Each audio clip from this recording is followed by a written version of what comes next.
Good evening, TDN listeners, and especially this week in interview audience. Good night to you. This is your host, Anthony Drago, and we are gathered here for another episode of This Week in Interview.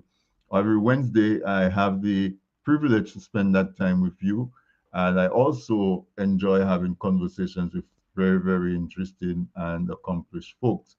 That's what I said is my biggest benefit, my biggest privilege of being the host of this weekend interviews, that I get to speak to these awesome people that in normal life I wouldn't probably get a chance to interact on that level. And I get to share those conversations with you. So welcome, gather around, share the live, let somebody know that this weekend interview is on, that we are live, and that we usually have really good guests with a lot of knowledge, a lot of information that they may not want to miss, they could benefit from. So take a few minutes, send a text, make a quick call, let somebody know that this weekend interview is on, let them join. I haven't asked you to do that in some time because I just assume that you do that anyway, that you are so awed by the program that you cannot stop talking about this weekend interview, and you share it to everybody who would dare to listen or to talk to you. But seriously, let's try to grow the audience a lot more. So tell them about this weekend interview and let them know how much value that we get from the guests that we have on the program. So, with that said, I hope you're having a wonderful week. I hope that you have reasons to celebrate if you're doing your birthday, if you're doing your anniversaries. Well, my sister celebrated 41 years of marriage on Monday. On Monday, 41 years of marriage. Long time. And they're um, still good friends. So congratulations to you if you have reason to celebrate. If you're going through a little bit of a hard time at the moment, whether it's on you personally, you may not be feeling your best, or family member, or whatever it is, I wish you courage and strength to persevere. So tonight, the topic for discussion is art. And I have no doubt that art is one of the most important aspects of our lives. We can work hard, we can strive, but our bodies need to rejuvenate. We need to recreate, and some people like to call it recreate. And art is that form where it helps us to go inwards and to reflect, but it also provides us with beauty, provides us, whether it's in poems or story or painting or watching somebody dance or just walking in nature and really admire the art that there is in nature. That is part of our lives. And sometimes you will wonder, why is it that actors and actresses get paid more than doctors and teachers and so on? And that is why, that's what it is, because there's so much value that is placed on the arts and what we do with our spare time. And so tonight, my though before I say that, though, let me recognize our affiliate stations that carry this weekend interview live. Radio SB Online carries this weekend interview in the Toronto market, and RVR Jams Radio carries it in Dominica on DigiPlay channel 59. So if you're watching us on here, uh, welcome to you. And of course, you can catch replays of the programs on the Facebook page, this weekend interview Facebook page, or TDN Facebook page. Also, we have a YouTube channel. This weekend interview has its own YouTube channel. You can catch past programs there. So if you listen on one of those platforms, Facebook, YouTube, Instagram, or any one of those, that you can do, like us. And I would also encourage you to um, do notification bell, subscribe, and that provides us the support, because the more likes and the more subscriptions and comments we get, the more interaction. It helps us. It helps to grow the audience. It puts it in front of folks. So encourage you to do that. Yeah. So I was saying that my guest tonight is no stranger to TDN. She's part of the TDN family. She's one of us. She is I call her a consummate creative. She's always creating and she's really good at it. She I think her biggest strength is storytelling. She writes those stories and so in that something in that fantasy mode, not quite sci-fi, but mixing in supernatural and create and weaving really engaging and enthralling stories. But she's also an artist. So I don't know. I'm saying my favorite part of her is her writing, but she paints as well, and she has this program called Art and Word, where she will live paint something on canvas. You can find a lot of those programs, past programs, on CDN's website as well. So and so I said she's a writer. She paints. She's an artist in that way. She also assists other artists because she does editing, and in her teaching of art. Of course, that's a coach, a teacher, a mentor, and literary, anything literary. She's a person. She's a go-to person in terms of helping writers with editing and so on. So who is this most accomplished and consummate creative? Is none other than our very own TDN, Miss Nicole Georges Bennett. Nicole, it's a pleasure to have you on this speaking interview. Welcome. Thank you so much, Tony, and thank you for that very that quite incredible intro. I was wondering who you were talking about for a moment there.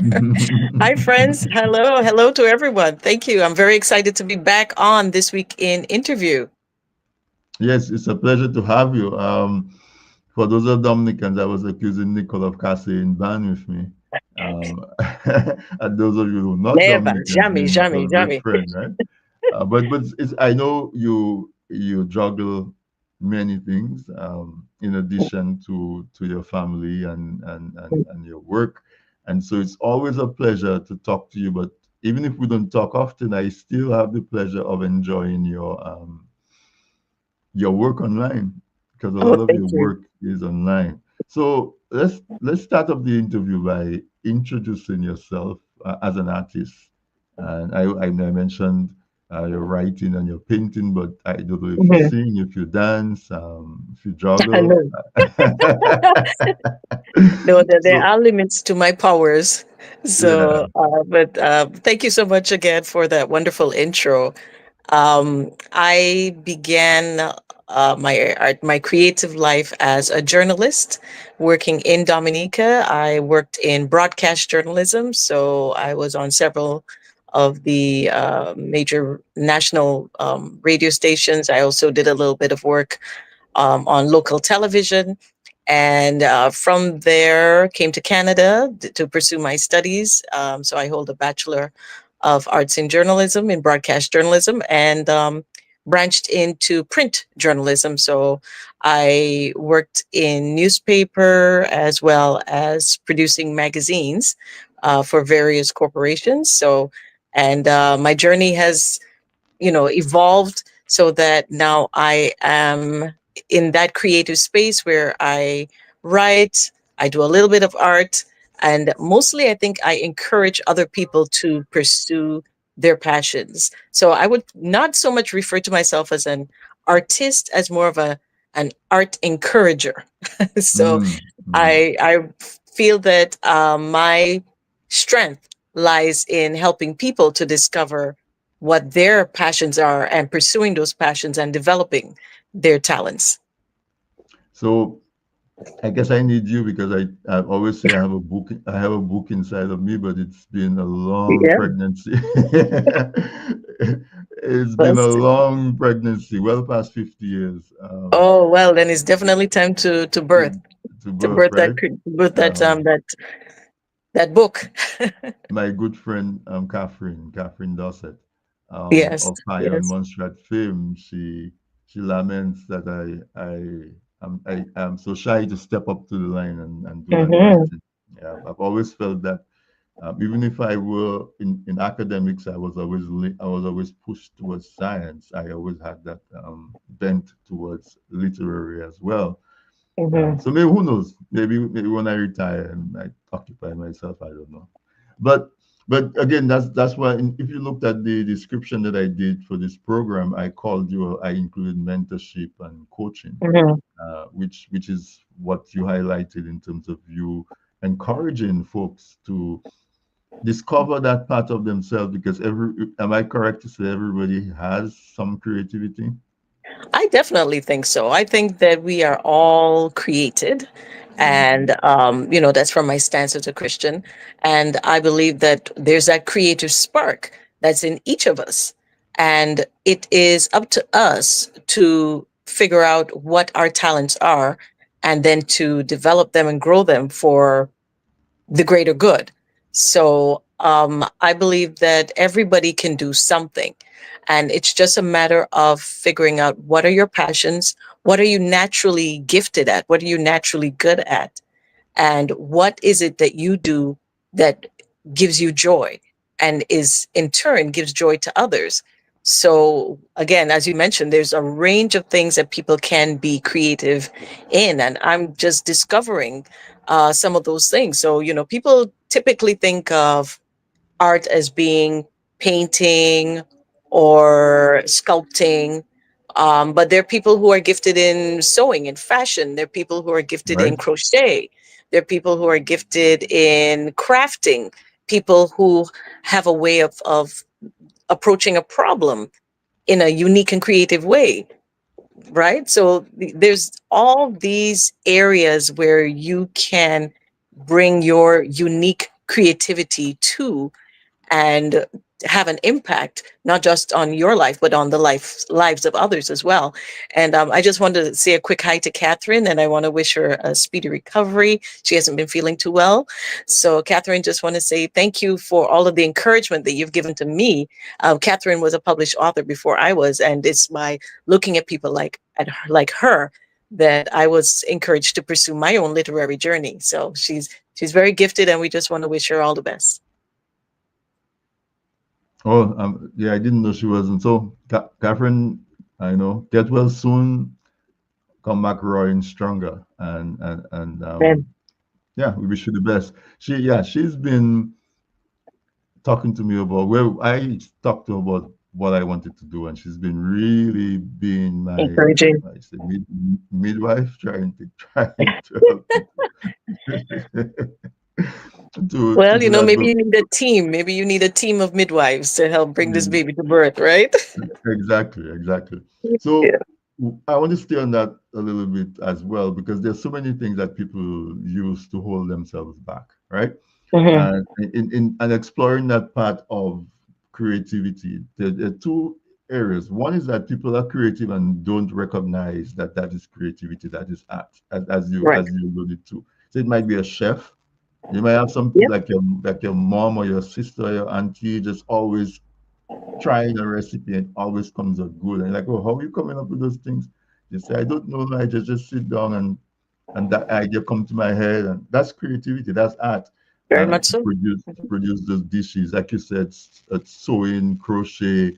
Um, Hmm. you know, some people their backyard garden is looks like a work of art. Yes. You know? Yes, that is right. Yes. Yes, you're so right. And So I think, I wanted to talk to that a little bit. Yes, go ahead. well, I was going to say one thing that just popped into my head is the field of marketing.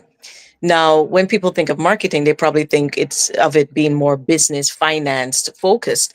But Mhm. as a marketer, you have to be creative in in advertising your product or service in such a way that people will gravitate to it and will want to purchase Right, it. And where what happens now is that you've got a marketing executive who now goes to perhaps a graphic artist, and and then they have a team, and the team conceptualizes a logo, then they conceptualize a catchphrase, and there's so much creativity that goes into marketing something as simple as a can of soup, right? right, But right. when you look at, for example, Campbell's, not to name drop, but they have had that idea put out for years that when you have Campbell soup, it's like you're coming home. You know, Right. it evokes that sort of nostalgia of, I think probably more for Americans than for Caribbean people, but you know, the idea that Campbell soup is something from your childhood and it's warm and it's comforting, but we don't even realize that we're absorbing that on a psychological basis. But it takes creativity to figure out what pushes people's buttons, Right. right? And so, yeah, something as simple as an advertisement can be showcasing the creativity of teams of people behind the scenes. So you are absolutely right when you say that there's so many areas where creativity comes to bear that we're not even aware of at a conscious level.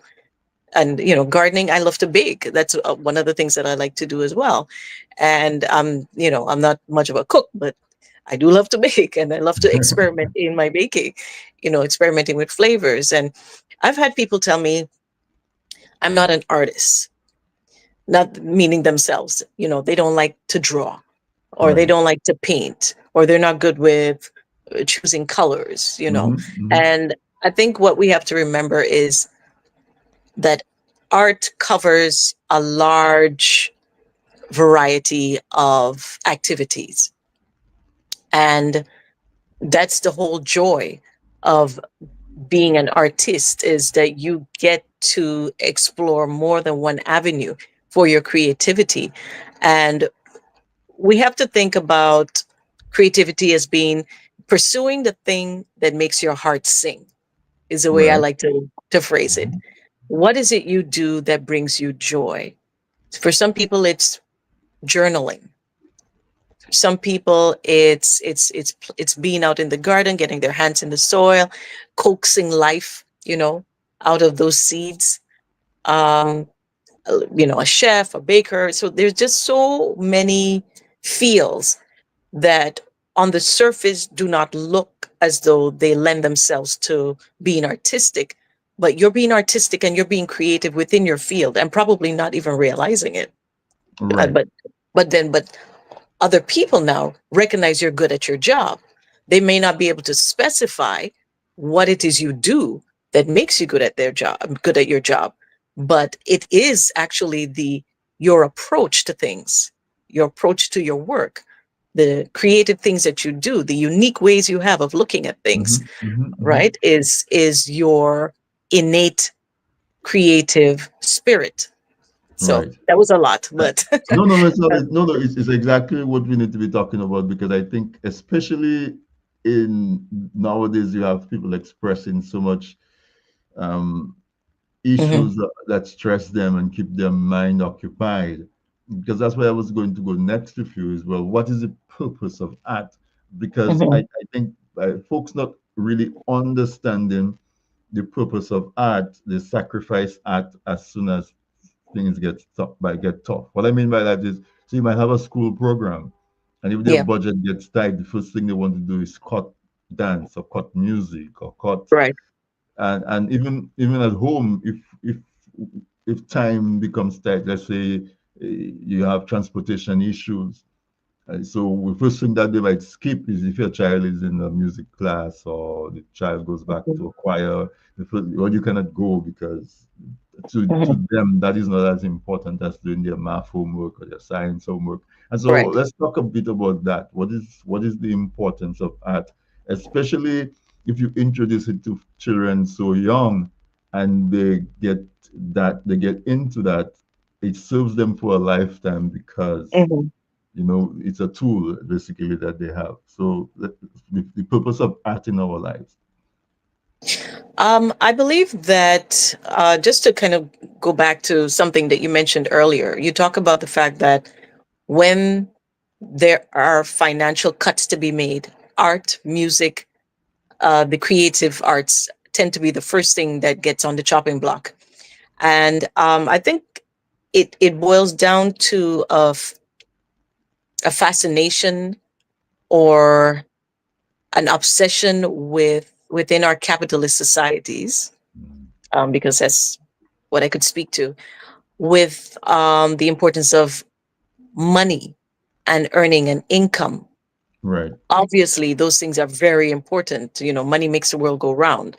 And I think we, as a society, we're very much focused on income earning, and any activity that doesn't contribute to income earning becomes less important.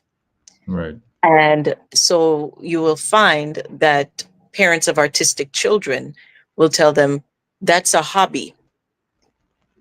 You need to focus on lawyer, Serious, doctor, engineer. serious, serious things, right? The trifecta: lawyer, doctor, engineer. Right.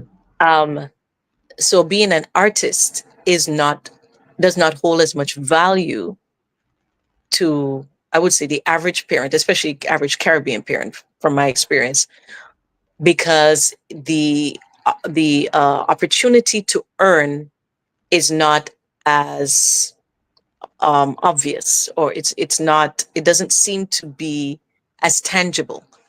And I think that that now spills over into all of the other areas where, so we come from a personal level or a microcosm to the macrocosm, which is, schools needing to cut the art programs, or community centers needing to cut the dance program, because their budgets can only sustain a certain number of activities. And, they feel perhaps STEM would be more important, and STEM is important. But I believe art is important because it feeds the soul, and that again is one of those intangible things that we as humans don't necessarily understand, so we don't put as much value on it. When I am being creative, I feel that I am sharing in part of God's nature. God is a creator. I feel that I am we are creating together. And what that does for me personally is it's very fulfilling, and it is also affecting my mental health in a positive way, because I am making something beautiful that's bringing joy to me, and hopefully bringing joy to others.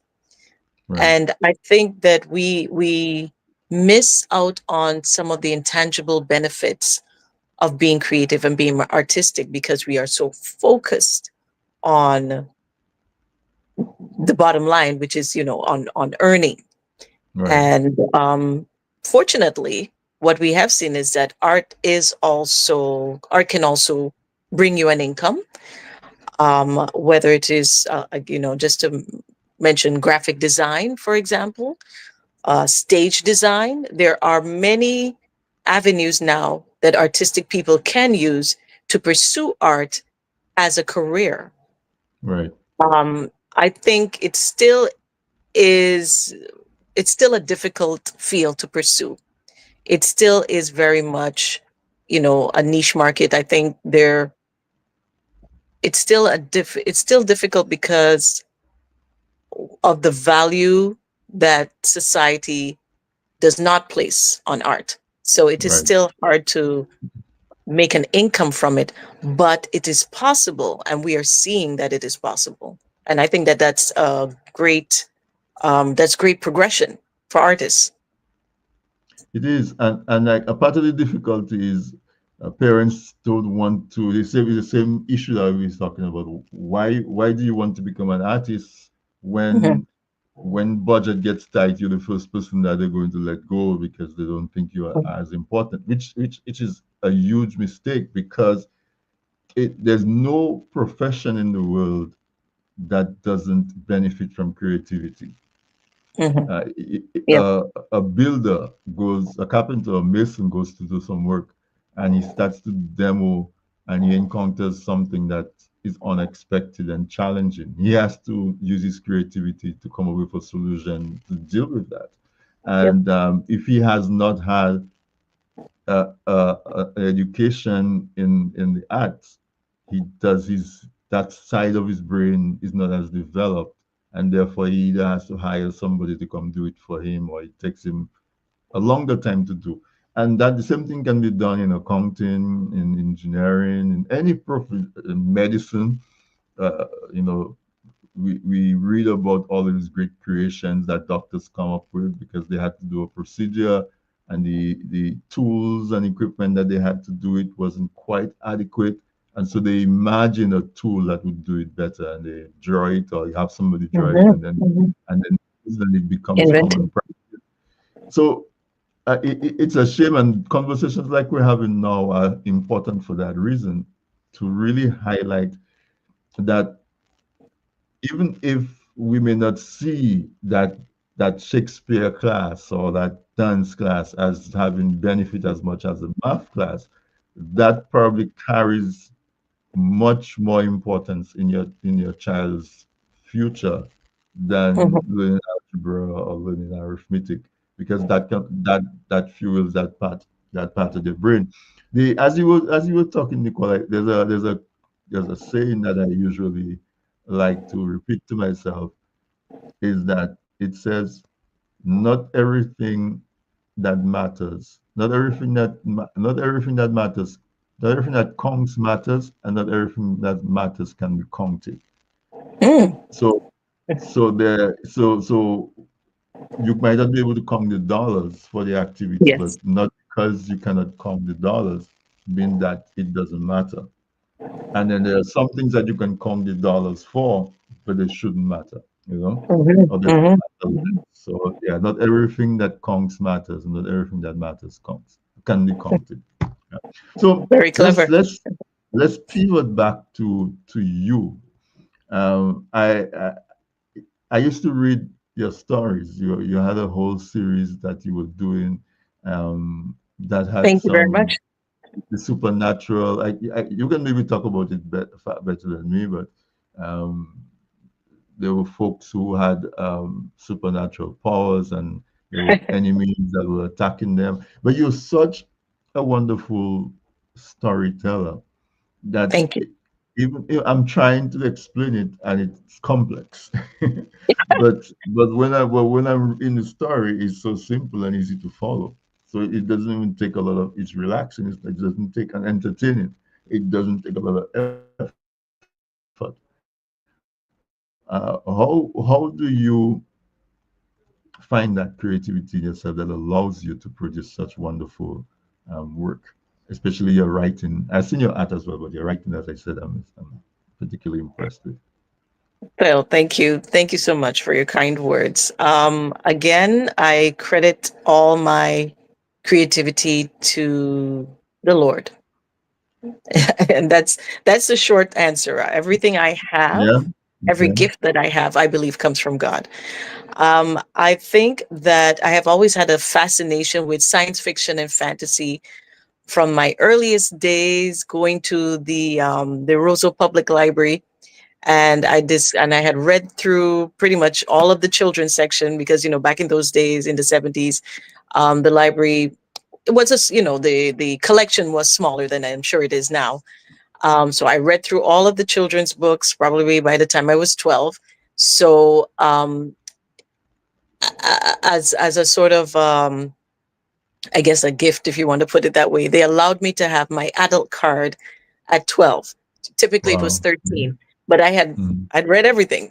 So they said, okay, you can start in the adult section. So I started in the adult section. I read a lot of books I probably shouldn't have been reading for 12.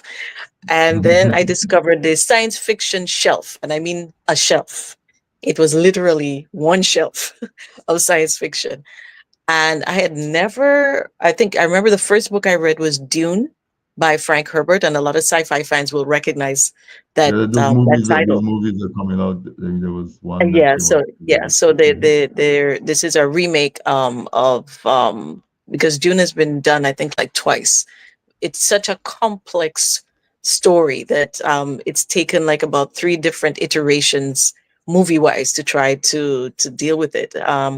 But so Dune was my first science fiction book that I ever read, and it was so, as you said, it was complex in terms of world building, but the storyline was very simple, and that really fascinated me and grabbed me. So I've had a friend who says I should write serious work and not deal in this rubbish, Oh, as he really? terms it.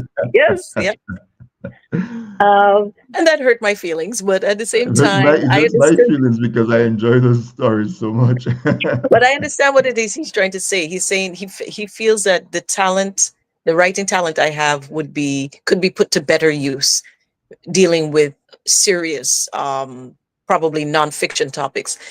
But again, what do you do that makes your heart sing? For me, it's writing fiction. And Right. writing science fiction and fantasy has really become the thing that just naturally flows from me when I begin to write. So, my first book, which you were alluding to, was Tales of St. Mark's. And Yes. of course, influenced very heavily by my Caribbean Dominican upbringing. And it is the story of an island where mysterious things happen under the shadow of a laboratory. And it there are a series of mysteries that happen on this island that are wrapped up in science fiction and fantasy in the science fiction fantasy genre. And just to put it simply, it is a collection of stories of unique characters who have unusual talents, powers, abilities, and they themselves do not know where these abilities come from. They're just trying to live ordinary Caribbean lives, but things happen, strange things happen on this island. So that's Tales of St. Mark's. And it was my first book. It's been about, maybe about 10 years, about a Hmm. decade since I published that first one. And I've followed it up with several other collections of science fiction and fantasy short stories. I've also done a mystery, and I've also done one book of inspirational poetry, because I'm not really a poet, but I felt that the Holy Spirit was putting this one, giving me the words for this one. So I put it out, and that one's called Through Their Eyes. So, and now I've branched into children's literature. So, Quite a pivot. That's what I was going to ask you about before we take the break, and then when we come yeah. back, we'll dive deep into it. Because how do you pivot from that into writing the children's book? And the book that brought us to this conversation tonight is the release of your book, Terry the Bunny, as in rabbit, um, a bunny rabbit. But I will tell you, with my Dominican and my before when I saw the title before I knew what the book was. I My mind went to Compel Lapin. I was Ah, like, oh, she writing a story about a smart, a cunning rabbit. And then not quite. I went on Amazon. I went on Amazon and pulled it up, and I saw that it was a children's book. I wasn't disappointed. Although I know you would have done a Well, thank good goodness job. for that. So maybe I'm planting a seed for you to write a couple of tale. But it's folks, you should check it out. Nicole's latest release. It's available on Amazon. She's going to tell Yep. us about it. It's a children's book. Nicole, I'm going to, yeah, there it is. Terry the Bunny. We don't believe the same things. Yep. So it's about two friends, and they have a difference in beliefs or understanding of the world around Mhm. them. And even we as adults struggle with that tremendously. So it would be interesting read to see how um, the young kids navigate around that. I'm gonna give you a chance to just talk about the story. We're gonna take a break, and then after we take the break, we're going to really go Dive in. deep Oh, into it. okay. Yeah. So I'll just read the summary at the back, and I think that Mhm. will sort of explain a little bit of what the book's about. So I'm Sure. trying to get it squared so you can see. We can Terry see the it. bunny. Yep. Mhm. Terry and Purple are best friends, but when they find out they have different beliefs, they fight. Will they ever be friends again? This charming story teaches kids how to handle conflicts over matters of faith. So that's your teaser. And I would say that I know you wrote it for children, but there's a lot of us, I'm sure, that can get lessons from that. A lot of us adults, conflict resolution, because I support number 40, whatever he is, and you don't, doesn't mean we can be friends. So, folks, Exactly. my guest tonight on this weekend interview is Miss Nicole Georges Bennett, and she's a consummate artist. That's my description for her. She is with us tonight because she just released a new book. It's a children's book entitled Terry the Bunny, but it deals with a serious topic, and as I alluded to, that even we adults can benefit from. I always like to tell you folks to support our artists, support our writers. Uh, Birthdays, anniversaries, uh, graduations, summer gifts.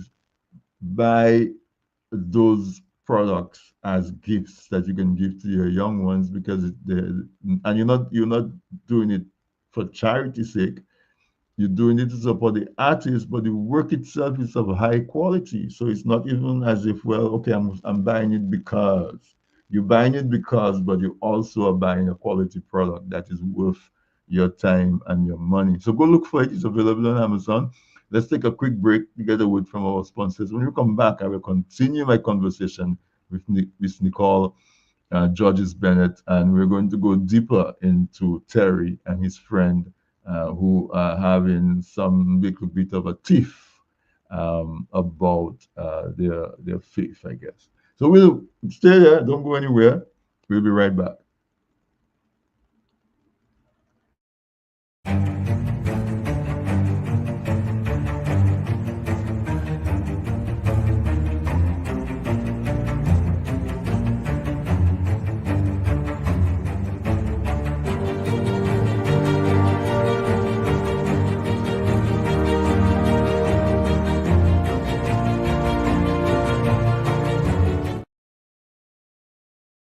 Presented by. People say I've got a great smile. Well, I have to say, this is all thanks to the professional team at Beacon Dental Group right here in Dorchester, Massachusetts. I've got world-class dental care. Beacon Dental Group has expert and caring staff dedicated to providing the most advanced and satisfactory treatment in all aspects of oral health. Their services are designed to meet your needs and give you a perfect smile, too. General checkups, cosmetic surgery, Gemini laser service, and advanced procedures, all in a state-of-the-art facility. Call or visit Beacon Dental Group today, 1026 Blue Hill Avenue, Dorchester, Massachusetts, or call 617-282-2146 for a smile that lights the world.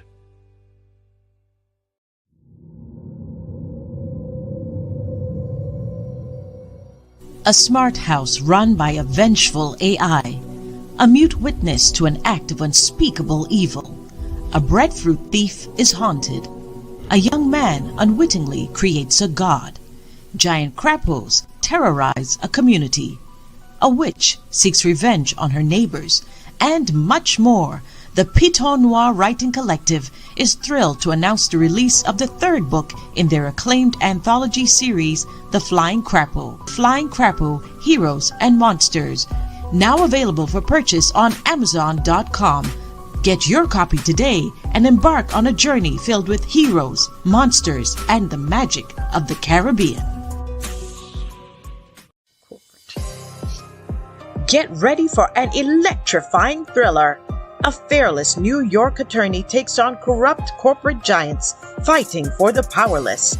Can this seasoned attorney and his team take down a monstrous company and its powerful leader? What will be the final verdict? What price will our heroes pay? Find out as you turn the pages of The Trust by Sam George. Get your copy of The Trust today from Amazon.com. Looking to promote your business, engage current customers, and reach new people? Well, look no further. From the basic presentation to a fully fledged advertisement, use your video ads to attract customers. At Man's Audiovisual Productions, we do just that. We produce videos for business and event promotions, product demo videos, animated explainer videos, fundraiser ads, and much, much more. Engage your clients and sell online. We customize the video to match your brand design. Guaranteed to play flawless on all devices, including smart TVs. Contact us at telephone number 203-690-4342 or 767-245-6238.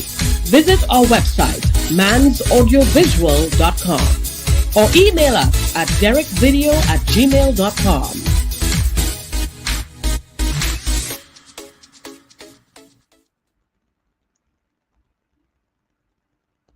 Welcome back, folks. Let say thank you to our sponsors.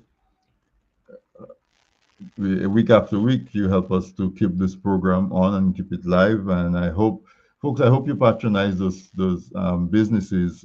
Get your summer reading on. I wonder if you recognize the voice on the Piton Noir book, the Flying Crapo series book, as the voice of my guest that I have on tonight. I wonder. I hope you recognize that voice, because that's one of the many talents that she has. She does a lot of voiceover for marketing and for commercials. I see my family, my nephew Corporate is on. Good evening to you, and also Annette Arthur. Annette is, that's her persona, and she's grasped it and fully embraced her role as an author. And I watch her do her thing on social media, and she's so brave and so talented. Annette, good evening to you. Hope you're having a good week. Gilbert, I saw you brought your wife to church, and so we give so much thanks for her progress and her remarkable and continued recovery. So kudos to you and the family, and special regards to Donna. But Nicole, Cuthbert said that you're his dear friend. He said good night to you. Sam hasn't put the comment up, but he says good Hi, night, Uncle, Cupboard. and and Nicole, my dear friend. So you have fans out there. We were talking about. There you go. We were talking about the book Terry the Bunny, Yes. and Cuthbert says he wants an autograph copy, please.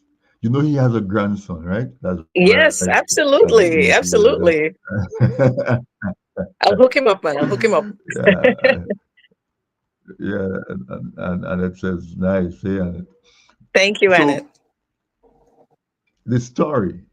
First of all, you Yes. have to tell me how you pivot from the hard sci-fi over to a real soft and cushy children's book. So I want to try to keep this brief. So as I would say that sci-fi is my happy place. And thank you to your producer for putting that up. So yeah, sci-fi is my happy place. Science fiction and fantasy is where I thrive.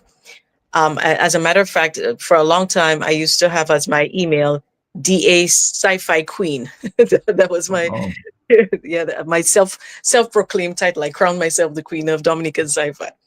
Nobody would And that challenge was that. mainly, sorry? I said no, none of us would challenge that. Well, I think it's because I wanted to encourage other Dominicans, other Caribbean people to pursue that genre in writing. And I'm also one of the co-founders for the Piton Noir Collective, which is a group of Dominican, Caribbean science fiction writers, science fiction fantasy writers. So it's always been where I default to. However, I recently became involved with another writing group, and they wanted to pursue writing for children. And this was something that I had never considered to be of interest to me personally as a writer. I always felt that my work was more for young adults or adults. But we started talking about the state of the world today and the messages that we want to share with children and the encouragement that we want to give them to pursue positivity in a very negative world. I don't think it takes a lot to realize just how messed up our world is. You just need to look at the news. Just one session of the news will let you know that there's a lot of bad things that are happening and people making bad choices that are impacting on people's lives in very negative ways. Right. And we thought we want to be part of the solution And while there's literature out there for kids, not all of that literature is necessarily for the child's development in a positive way. There's Right. entertainment for children, but not Mhm. necessarily messages that will help them to grow and develop into the kind of global citizens that we would want them to become. So we all sort of picked different topics. Now, what I did not realize until I began this course is that when you are writing for children, you want to avoid being didactic. And what that means is that you don't want to come across as laying down rules and regulations and this is what you should do. And because they get that from their parents, their teachers, they get that from all sorts of different sources. When children pick up a book, they want to be entertained. They want a character that they can identify with or feel empathy for. Um, and they don't mind learning, but they don't want it to be a textbook and they don't want it Right. to be a rule book. So these were things that I learned from doing this particular course. And when we came to deciding what topics we wanted to focus on, I wanted to choose something that was personal to me. As a person of faith, living in a multicultural, multi-faith society, I've often found myself in a case where I'm in a defensive posture because of being a Christian, or I have to be careful that I'm not being judgmental of someone who's of another faith. And I've had one experience that Terry the Bunny is directly based on, and that was when my neighbor knocked on my door and she said, "Your little girl is over here playing with my daughter," and she's saying that I'm trying to think of how to phrase this. She's saying that our belief is wrong and that your belief is right. And it's very upsetting to my children because of what I've been teaching them. And I just looked at this woman because I was so blown away because first of all, I didn't know my daughter was saying these things. I thought they were just over there playing with their Barbies, but apparently it came up and they must have mentioned that they were going to temple or the mosque or something. And so my daughter, who was very adamant about what mommy and daddy had taught her, said, "Oh, that's wrong." So at the time, I was speechless. I really did not know how to handle that. In retrospect, I wish that I could have been more diplomatic about helping my daughter to understand that what we believe is the truth is because of based of our conviction, but we have to be respectful. And that is where Terry the Bunny is birthed. It's from that Right. message that I wished I could have told her at the time. It's now 20 years too late, but hopefully this will help parents who are facing that moment. And what this is about a little bunny who lives in Sunshine Village in the Caribbean. And he runs home and he tells his mom that he's had a fight with his best friend. And if I may, I would like to just read a little bit I would from love it. to for you to do that for Okay. sure. Yep. So unfortunately, I don't think the photos, not the photos, the illustrations are going to show up quite as well because of the lighting. Oh, it But I does. just It want shows. to, yeah, Mhm. yeah, it's always hard trying to find this thing to center. It's right there. But It's right there. We can see it. Yeah. there. Okay. So yeah, I'll try to come in a little closer. These were done by a young artist named Emma Morse, and I just want to give her a shout out and congratulate her. This is her first book of illustrations, and she did such a wonderful job. It's very So I nicely just want done. to, Very, very yes, nicely done. Yeah. thank you. So I'm going to start by actually reading my foreword. It's very short. So many years ago, my little bunnies came home from school, saddened to learn that their favorite teachers, or best buddies, did not have the same belief system that we had as a family.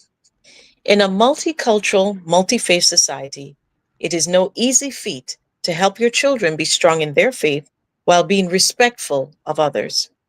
I wish I could say I had Mama Mabel's wisdom when I faced these questions. But that compassionate approach has come about after years of faith, reading the Word, and I mean the Bible, and forging friendships with people of other faiths and cultures. We may never agree about the great Creator, but I am still called to demonstrate His love to all creation, from trees to bees. So we begin. So Yeah, here we right go. there. Yeah. Yep. All right. Terry the bunny hopped off the school bus and dashed home. Hot tears burned his eyes, and his long floppy ears were tucked backwards as he sped for his burrow. Oh dear, what's happened to Terry?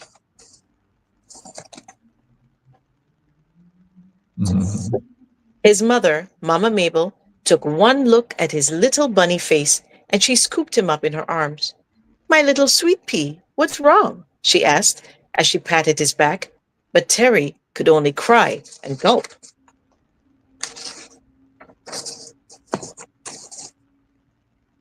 These illustrations are so excellent. Wow. Thank you. Yeah, she did a wonderful job. Mama Mabel put him to sit in his papa's big rocking chair with the fluffy, comfy cushions and made him some minty fresh tea. As Terry sipped the tea, his nose wrinkled as he smelled sweet carrot and pineapple cake baking in the oven. Terry perked up. His mouth began to water as he imagined the delicious carrot cake with cinnamon, ginger, and nutmeg, and juicy bits of pineapple inside.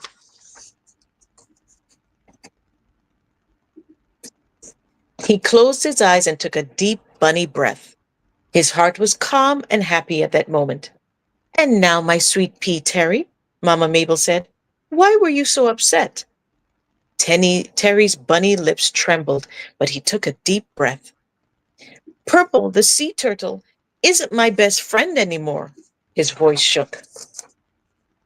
Mama Mabel's soft brown eyes grew wide. But you two have been friends since the start of kindergarten this year. What happened? Terry tried to think of how to explain his strange day. Everything. Sorry, I'm forgetting to show you the pictures. No, no, no, that's fine. I hope you're not going to read them Everything. the whole. Don't read. No, Don't I read won't. I because won't. okay, because they have to Yeah. buy the book to get the full gist of Yeah. it. Yeah. Everything had been fine in the morning. He and Purple sat together on Storytime mat and played blocks. Then at lunchtime, they had gone to their favorite bench with their lunch kits. And I wanted to say grace, like we do at home, Mama, but Purple said he didn't want to. Purple said he didn't say prayers because there was no such thing as a great creator, and it was stupid to believe in something like that. And then what happened? I told him he was stupid and the great creator is real. And he got mad and he said we weren't best friends anymore. Terry broke into loud sobs as Mama Mabel hugged him. And if you would like to find out what happens next, Get the you book. It's can on look up the Amazon. book. That's right. Where else is the book available besides Amazon? Just Amazon is most convenient for now. It is. It will be available at Chapters Indigo, which is a book chain here in Canada. It will be available at the Markville Mall in Markham, which is in the GTA, the Greater Toronto Area. But for now, it is also available to everybody on Amazon.com, Kindle.com. It's on Kindle as well. Okay. Yes, I believe so. So Yes. for get your copy. As I said, it's a book Yay. really intended, like the characters are really young, but the Yes. story is great and entertaining for all of us. And of course, you have nieces, you have nephews, you have brothers, you have sisters, you have, can you even give it to some adults that behave stupid sometimes when they disagree? Let them Yeah. see. Tanya was telling you, Hi. if she's saying hi and congratulations. A lot of folks. Tanya, I saw on social media, her family just lay her father to rest in the week gone. So Tanya, you're in our thoughts, and we wish you, Yes, you know, absolutely. a Yes. quick, Thank you, Tanya. Thank you. yeah, never a recovery, but you get to a time and a place where your memories of your time spent with that person replaces the person being there Great. actually. So wish you all the best, Tanya. Annette also is an author of children's book, and she was Ah, also, yeah, and she's congratulating you and really expressing that she likes the illustrations. thank So you. Thank you. conflict resolution, you Yes, wrote it for kids, but it's something that we find ourselves having to deal with as adults. Because if you live absolutely. in your life and there's never conflict, you're probably giving up most of what should be yours. Because as you know, you can avoid conflict. Is to not argue with anybody, and somebody says this is mine, and you give it to them, even though you know it's yours. In whatever format that takes, whether it's at work or on the playing field and so on. You approach your book, and the story is centered around your faith as a Christian. How, spend some time talking about conflict resolution and the importance of being able to develop that skill, because it's a skill that has to be developed. Mhm. I think that in the last decade, we have seen a real decline in that skill, being able to resolve conflicts in a reasonable, logical, respectful manner. I think, particularly in the arenas of politics, social media, we have seen a real decline in what I would consider to be reasonable conversations, being able to agree to disagree and still being respectful of each other's position, seeing the value of each other's position. So, although we may not agree on a particular topic, I can recognize that your arguments are valid and that they have value. But what I have noticed, particularly in social media, is that people are just shutting down their opponents, but and then turning it into personal attacks. So, which is what just happened with Terry. So he did not have a response, a logical response to Purple's claim that there is no great creator. So what does he do? He resorts to insulting him and calling him stupid because he can't think of a reason Right. to he Hmm. can't think of a reason to dispute or an explanation to dispute what Purple believes. And I think that we are seeing that on the larger scale and, in real life, where your opinion, because I don't agree with it, I can't refute it.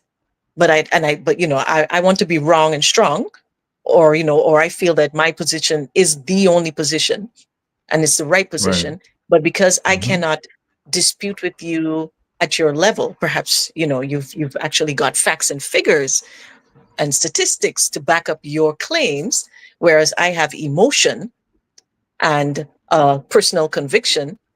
And I listened to so and so's uncle who said that they were an expert in this on this, and I feel that because I respected him, that whatever he says, that must be the truth. And now here you come with your facts and figures, and you're disputing, and you're tearing down all of you're poking holes in my argument and showing me the errors of my way. And my response to that is to become entrenched in my position, to become, obdurate, to become stubborn. And Hmm. then because I can't debate you at your level, I am going to try to bring you down to mine.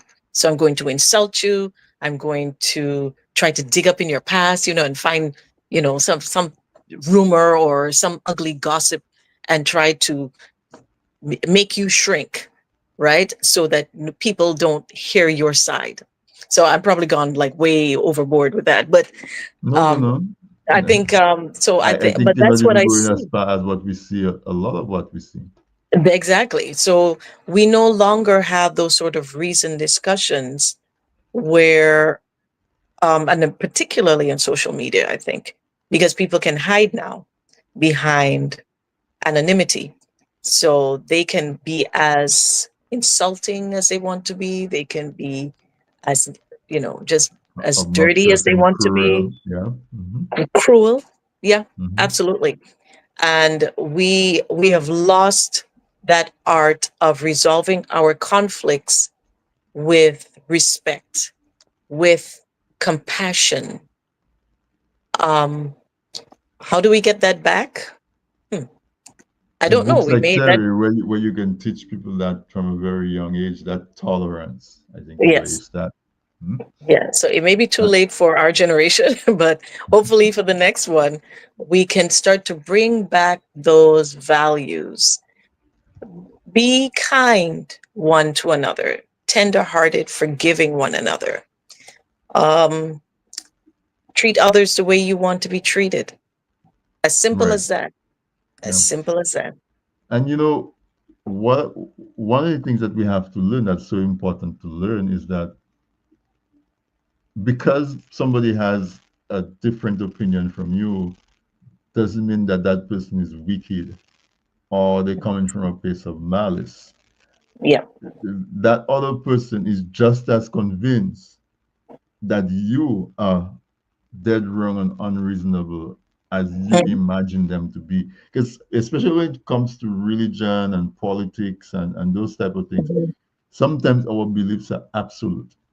Yes. And because we think they're absolute, anything to the contrary is unimaginable to us. Mhm. And first we try to fix the person, and when we cannot fix the person, we figure you must be doing that on purpose. How dare you? You're not seeing how terrible this person is, and you can support them, Yeah. man. And Cuthbert said, unfortunately, many of us are not willing to agree to disagree. And if we Yeah. can't agree, then somehow we can't have a meaningful relationship. Right. Right. Which And goes I right to the crux of the story of Terry the yeah. bunny story, right? You And saying? I'd say, yeah, and not to cut across, but I just want to speak specifically to a very disturbing trend that I have seen um, in evangelical Christendom, and that is that they are they it's ironic in their zeal they are actually becoming anti-biblical, because the Apostle Paul tells us that when we are having a discussion with someone who is of a different opinion or a different faith, he says, defend your faith, meaning have an answer, have a response to their questions, and then and speak to them with grace, speak to them with humility, speak to them with compassion. So, the Apostle Paul was someone who traveled through, I believe it was through Rome and Greece, and some of these other nations that were considered Gentile by the Jews, meaning that it was outside of Israel. He dealt with foreigners on a day-to-day basis, evangelizing, and all of that.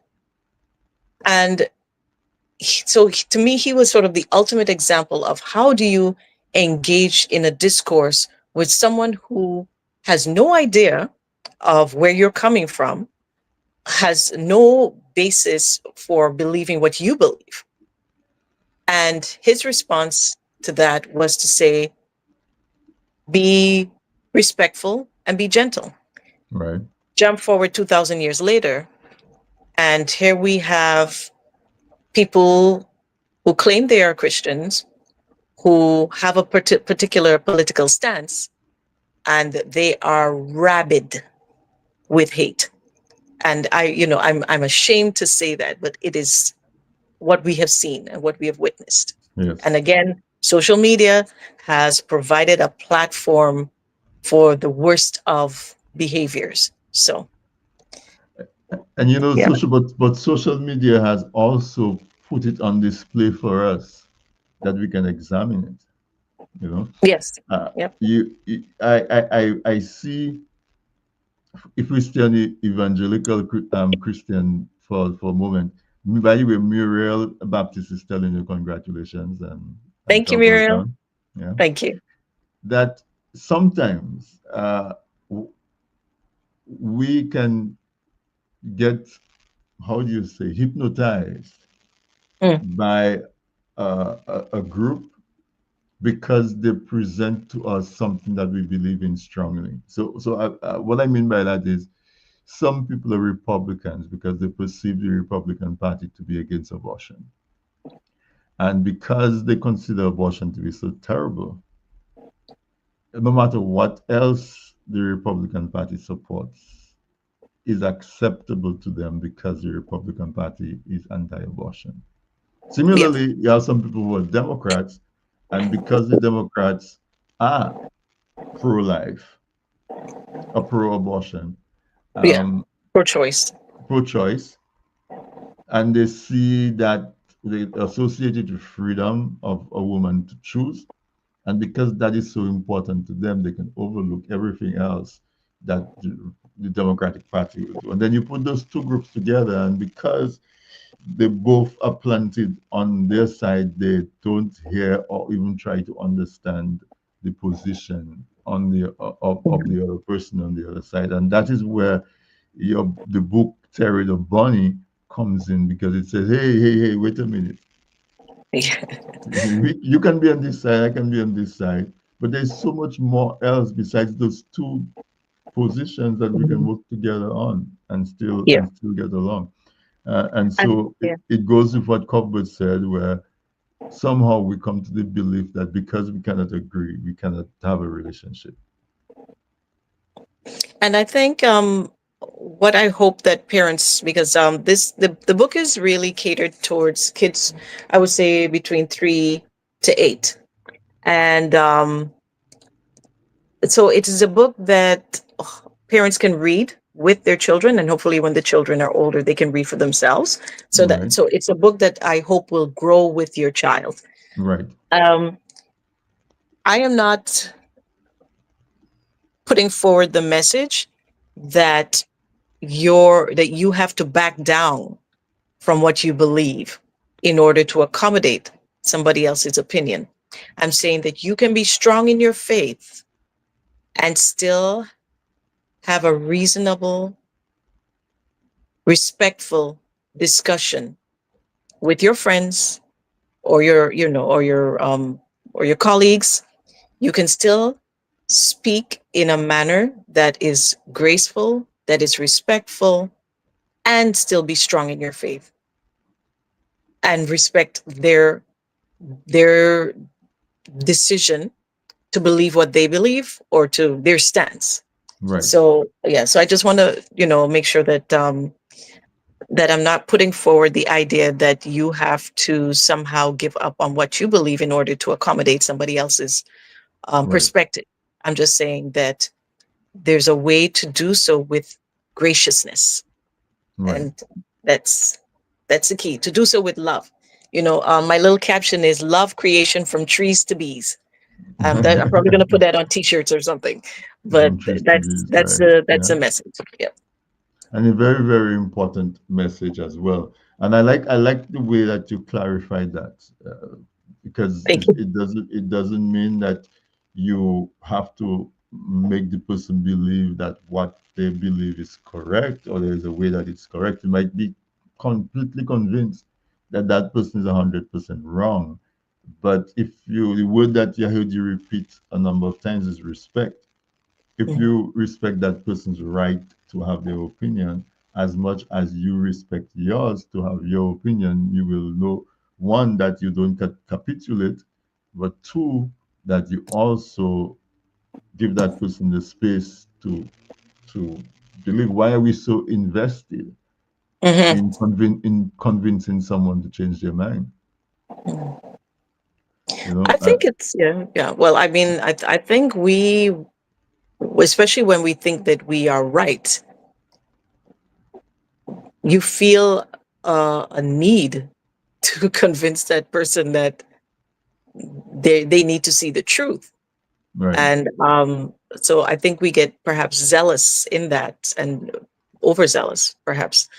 Um, and then we start encroaching and trying to impose what we believe on them. But so I think there's perhaps it's human nature to want people to be a part of your little group, of what you believe and what you think is, what you feel is right.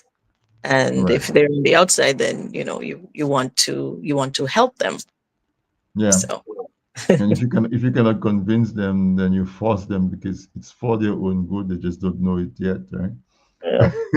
yeah. And also in the book also shows that I guess one of the side lessons as well is the importance of having that relationship with your child, where your child Absolutely, come yes. home and can discuss those things with you. Yeah, I want to say that in the book, I do have the mother figure helping Terry to come to the realization of what it is that he needs to do. Um, I've been told that in children's literature, current children's literature, it is better to have the child character come to that realization on their own. So I just want to say for everybody who's thinking of writing children's books, there's a few things that you need to keep in mind. One, you want to give your character agency. And what I mean by that is that your protagonist should find a way to resolve their conflict, resolve the issue that they're dealing with.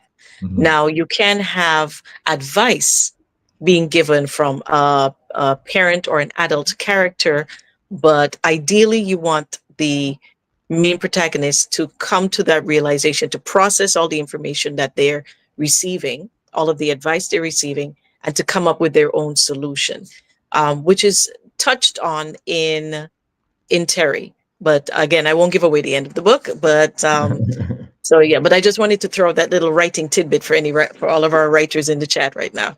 Right. Maslin says good night, Maslin. And I will just mention that the Dominican Diaspora Expo that Maslin hosts, it has really grown. She's Mhm. announced that the date for this year's is June 7th. So, folks, if you haven't been, you need to go. If you've been, I don't have to tell you that you should go. I'm pretty sure that you will find yourself there. The date is July 7th. Yeah. So, the again, although it's a child's book, there's all of these Mhm. different threads that we can, because that is one what you just described, where it's better to let the child character come up with their own solution or with guidance from the adult. It's probably very different from our Caribbean heritage, where Mhm. Mhm. authority knew best, you know, Yes. and we, but at that time though we also had probably a different mindset of those with authority, and so we could understand that if that person is leading us that way, it must be the right way. Maybe Mhm. now that the world is more liberal, that doesn't um, carry as much. But again, folks, you understand it's a book that you have to get. It's a book that you have to get into the hands of your young ones. Nicole and her team has done an excellent job. The story is engaging. The Thank you. illustrations are magnificent, and even like the choice of font, the colors and everything illustrate the amount of effort and deliberate thought and design and creativity that went into the work. So I want to join everybody else who's been in the audience, congratulating you all night and tell you job well done. It's a Thank you. wonderful And job, and thank give you. you the opportunity to make some closing remarks and so on.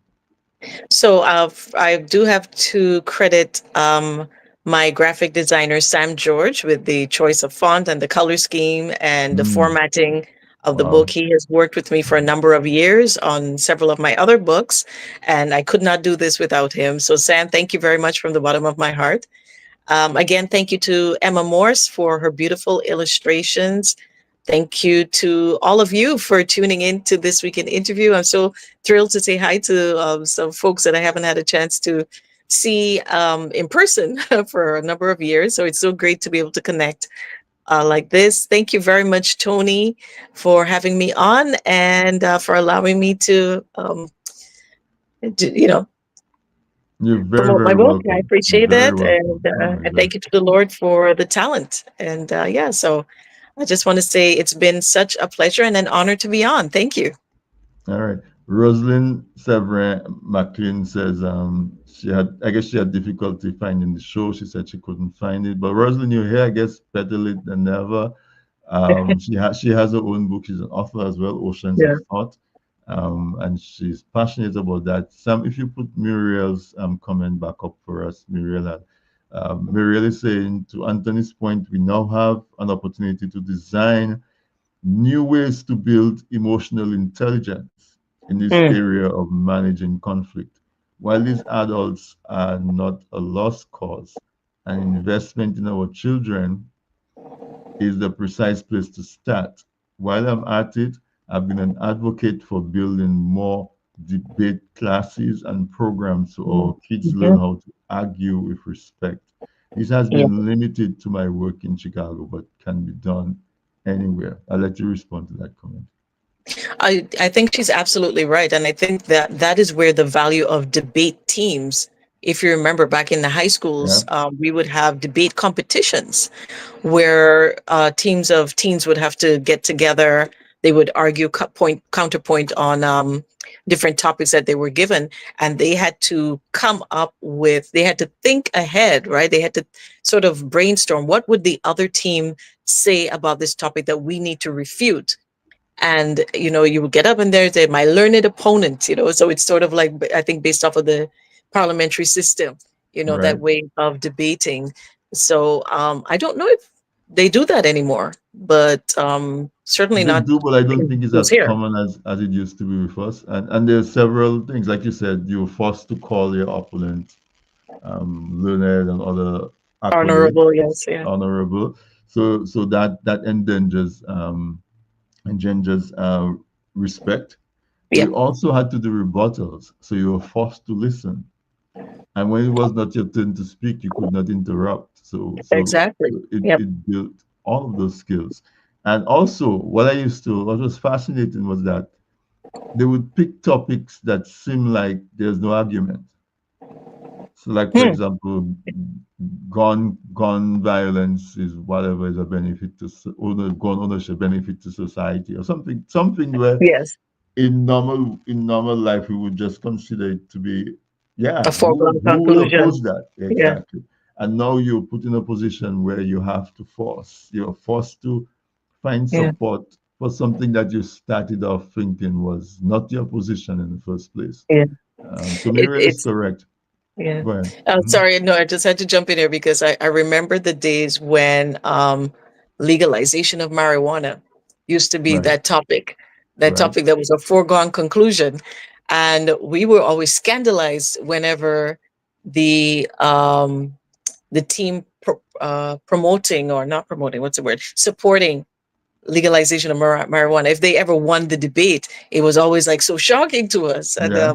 I'm like, who knows that the seeds were not planted back then, pun intended. Yeah, That because they were able to argue effectively for the legalization of marijuana. Here we are, right. 2025, and I walk out of my building and they're on the front lawn doing lighting up, toking up, and it's It's no a big new deal smell. anymore. It's a new smell of New York, and, and, I and, can and I'm not imagine. and I'm not sure it's more pleasant, but it's Oh, it's not at definitely all. It's not. Yeah. it replaces the odors of New York.